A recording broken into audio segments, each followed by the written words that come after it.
Hoy hablaremos acerca del profeta mayor Jeremías. Su nombre en hebreo era Sefer Yermiyau, cuyo significado es Dios exalta. Nació en Anatot, Judea, tierra de Benjamín, en el año 650 a.C., y era hijo del sacerdote Hisías. Fue criado en el seno de una familia sacerdotal, durante la época en la que gobernaba el rey Josías, en los años del 640 al 609 a.C. Jeremías era de personalidad apacible y meticulosa, en lo profesional difícilmente se le escapaban las oportunidades pues era ambicioso y perseverante. El profeta empezó a ejercer su misión en el 13º año de reinado del rey Josías, es decir, en el año 625 aproximadamente.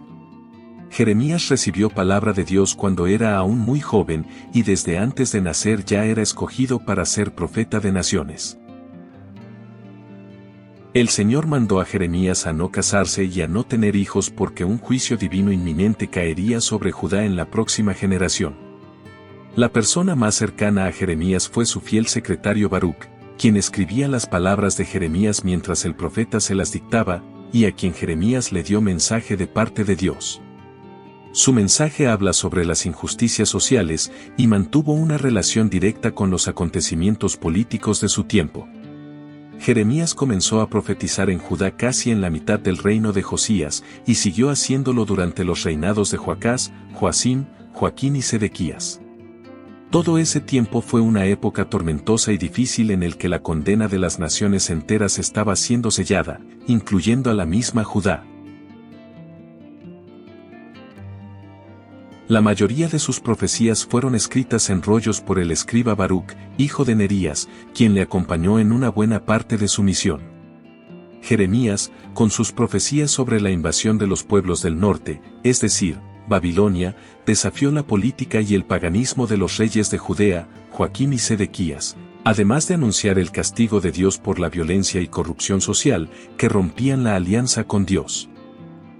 La persecución contra Jeremías aumentó considerablemente bajo el mandato de Sedequías. A pesar de reconocerlo como portador de la palabra de Dios, lo trató con crueldad y lo acusó de ser un espía de los babilonios. Esto lo hizo porque Jeremías proclamó que Judá sería destruida si no se arrepentía de sus pecados y si no retomaba la alianza con Dios. Jeremías llamó a liberar a los esclavos como muestra de conversión. En principios, su llamamiento fue acatado, aunque luego los amos volvieron a privar de la libertad a los que habían sido liberados. El anuncio de la derrota de Judea fue acompañado por la profecía sobre la futura destrucción de Babilonia y la instauración de la nueva alianza. Nabucodonosor protegió a Jeremías sacándolo de la prisión de Ramá, en Belén, donde estaba encadenado junto a los principales cautivos de Jerusalén y Judá para que viviera entre los caldeos. Este hecho lo llevó a ser tratado como un traidor y espía de los babilonios. Muchos judíos huyeron a Egipto y fueron también parte de las profecías de Jeremías. Dios había prometido que él juzgaría la idolatría de la forma más severa, y Jeremías estaba advirtiendo a Judá que el juicio de Dios ya estaba a la puerta. Dios había librado a Judá de la destrucción en incontables ocasiones, pero su misericordia había llegado a su fin.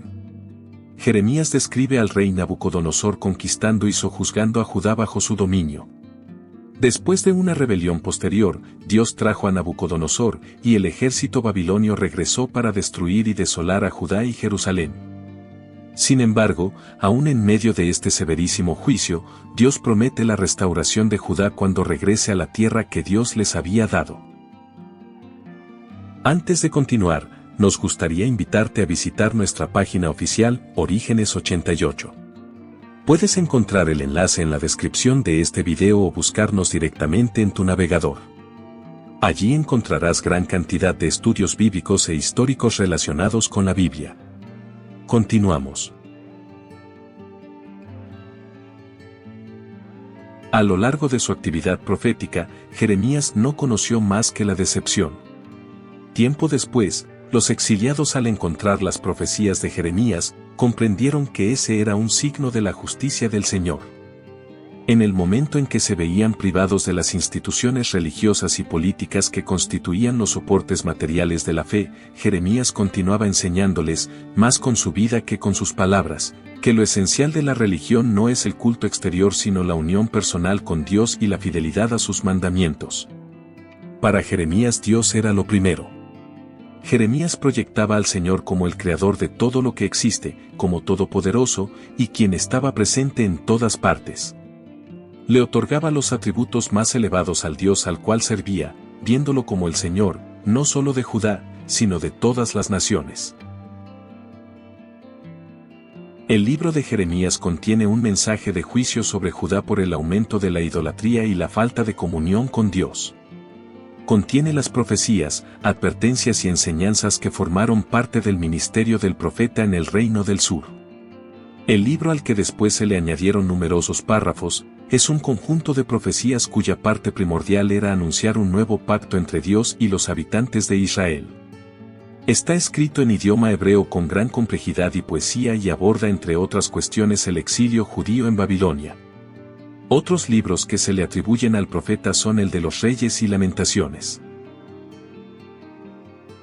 Según la tradición, fue en el año 569 a.C. cuando se retiró a Mizpa y luego a Egipto. Unos dicen que fue aserrado pero no está confirmado, pues no se sabe más nada de su partida. No hay semejante a ti, oh Jehová, grande eres tú, y grande tu nombre en poderío. ¿Quién no te temerá, oh Rey de las naciones? Porque a ti es debido el temor, porque entre todos los sabios de las naciones y en todos sus reinos, no hay semejante a ti. Todos se infatuarán y entontecerán. Enseñanza de vanidades es el leño. Traerán plata batida de Tarsis y oro de Ufaz, obra del artífice, y de manos del fundidor, los vestirán de azul y de púrpura, obra de peritos es todo. Mas Jehová es el Dios verdadero, Él es Dios vivo y Rey eterno, a su ira tiembla la tierra, y las naciones no pueden sufrir su indignación. Jeremías 10, versículos del 6 al 10.